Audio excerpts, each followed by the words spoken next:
Oh, sorry. I just got this message from a Nigerian prince.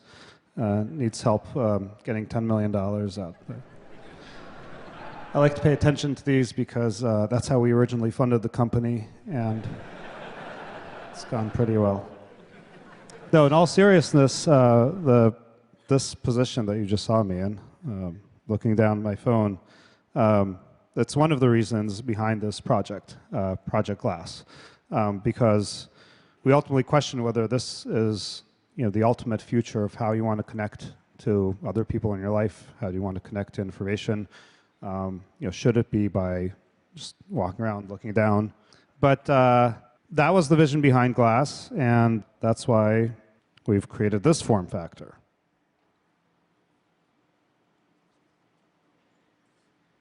Okay, and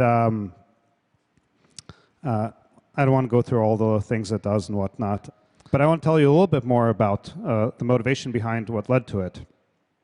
In addition to potentially socially isolating yourself when you're out and about looking at your phone, it's kind of, is this what you're meant to do with your body?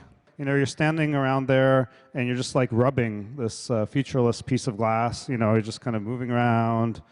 So when we developed Glass, we thought really about, can we make something that frees your hands? You saw all the things people are doing in the video back there. They're all wearing glass, and that's how we got that footage.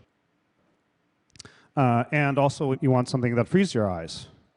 That's why we put the display up high, out of your line of sight. So it wouldn't be where you're looking. It wouldn't be where you're making eye contact with people. And also, we wanted to free up the ears.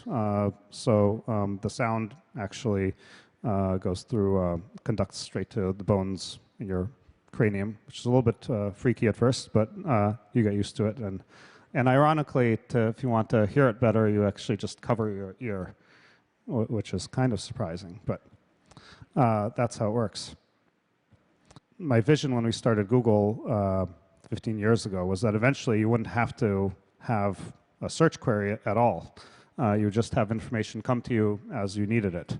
And this is now, 15 years later, sort of the first form factor that I think can deliver that vision when you're out and about on the street talking to people and so forth. This project has lasted now, been just over 2 years. We've learned an amazing amount. It's been really important to make it comfortable. So our first, prototypes we built were huge. It was like cell phone strapped to your head. It was very heavy, pretty uncomfortable. We had to keep it secret from our industrial designer until she actually accepted the job, and then she almost ran away screaming. But we've come a long way. And the other really unexpected surprise was the camera. Our original prototypes didn't have cameras at all. But it's been really magical to be able to capture moments spent with my family, my kids. I just never would have dug out a camera or a phone or something else to take that moment. And lastly, I've realized in experimenting with this device that I also kind of have a nervous tic. The cell phone is, it's kind of, you have to look down on it and all that, but it's also kind of a nervous habit. If I smoked, I'd probably just smoke instead. I would just light up a cigarette. It would look cooler. I'd be like, but in this case, I whip this out and I, sit there and look as if I have something very important to do or to attend to.